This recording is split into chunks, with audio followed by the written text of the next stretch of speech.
Hey, welcome to The Explainer. Today we are diving into something huge, how to stop being a prisoner of your own past. We're going to talk about how to take all those challenges, all those hard times, and turn them into your greatest sources of strength. So let's get right into it. So there's this character in a novel, Aunt Ada Doom.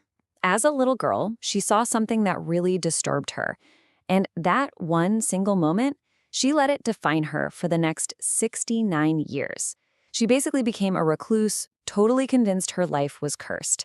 It's just a perfect metaphor for how a story we tell ourselves about the past can trap us in the present. And this is what psychologists call the victimhood trap. Now, let's be really clear here. Having a victim mindset does not mean you were never a victim. Bad things happen to good people all the time. The trap is getting stuck there. When you start believing that those past hardships are the only thing that can define your future. It's a headspace that just makes it almost impossible to move forward. Okay, so let's do a quick, honest check-in. I'm going to ask a few questions from a scientifically validated scale. There's no judgment here, it's just for you to think about. First up, imagine you're on a sinking ship. Do you feel deep down that you would deserve to be on that first lifeboat? Kind of like cosmic payback for everything you've been through. Okay, second question.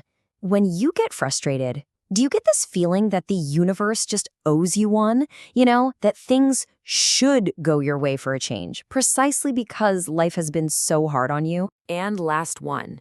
Do you ever feel like your struggles are so unique, so particular to you, that nobody else could possibly get it? What these questions are measuring is something called vulnerable entitlement. And it's a huge paradox, right? It's where you might feel totally worthless, but also kind of special and entitled to certain things because of those past wounds. All right, that brings us to our first section, rethinking trauma and sensitivity. We're going to dig in and add some much-needed nuance to a couple of the most misunderstood concepts in our culture today: vulnerability and trauma. First off, not all vulnerability is created equal. You've got what you might call TikTok vulnerability, broadcasting your pain to get attention. The problem is that often just keeps you stuck in that victim role. Then you have healthy vulnerability, which is about sharing with a real purpose, to connect with others and actually grow. One's a performance, the other is a powerful tool for empowerment. And that brings us to trauma. Look, validating suffering is so important, but sometimes our culture can put trauma on a pedestal, give it this special status, and that can really backfire, because to keep that status, a person might feel like they have to stay a victim. But here's the key insight. Trauma is absolutely real, but adversity can also be the fuel for what's called post-traumatic growth. Both of those truths can exist at the same time. Now, you've probably heard the phrase, the body keeps the score. It's super catchy, but it can also feel kind of disempowering, right? Like you're permanently marked. A more helpful way to think about it is stored survival stress. See, it's your brain that stores the story, the narrative, not your body. And unlike a permanent score, this stress can be processed, integrated, and released. It means change is always possible. And finally, let's reframe what it means to be sensitive. It isn't always a response to trauma. A lot of the time, it's just your temperament. Think of it like this. Some people are dandelions. They're resilient and can pretty much thrive anywhere. Others are orchids. They're much more sensitive to their environment. This is not a flaw. With the right care, an orchid sensitivity is exactly what allows it to produce these blooms of breathtaking, unusual beauty. Okay, on to section 2. Tools for empowerment. Now that we've kind of reframed the problem, let's get super practical. I'm going to walk you through 4 concrete tools you can use to start shifting your inner world. The first tool is a simple but incredibly profound shift in language. Stop asking, why is this happening to me? That question just leads you down a rabbit hole of despair.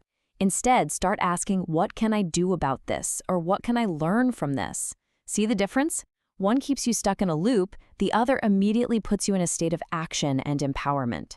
Next up, you need to become a detective of your own thoughts. A victim mindset is fueled by these things called cognitive distortions. Basically, they're mental traps. For example, overgeneralizing a single bad date into, well, I guess I'm unlovable. Or emotional reasoning, I feel like a failure, therefore I am a failure. Just learning to spot these is the first giant step to dismantling them. Another huge trap is FOPO, the fear of people's opinions, and man, is it an exhausting loop. First, you anticipate rejection, then you're constantly checking for it, and then you're reacting to what you think you found. It is a full-time job that basically outsources all of your self-worth to other people. And finally, let's talk about forgiveness. This is not about letting someone off the hook for what they did. It's about freeing yourself. The REACH method is a great roadmap.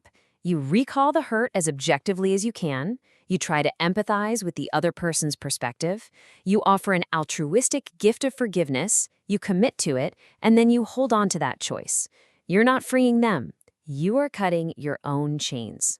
Okay, this brings us to our final section, writing your own story. The ultimate goal here is to stop letting your past be the author of your life and to pick up the pen yourself. It's about making that incredible shift from feeling like the underdog to becoming the hero. Just think about the journey of Scott Barry Kaufman, whose amazing work inspired a lot of this explainer. At age 11, he was labeled borderline intellectually impaired. He was rejected from program after program. He could have just accepted that story. But instead, he used those low expectations as fuel. He found a back door into his program through the opera department, of all things, and went on to earn a PhD from Yale. That, right there, is underdog motivation in action. This quote from the great psychotherapist Irvin Yalom just cuts right to the heart of it. You cannot change what has already happened. Wishing for a better past is like being in a prison of your own making. Real freedom, true freedom, comes from accepting what was so you can pour every ounce of your energy into creating the future that you actually want. And what about self-esteem?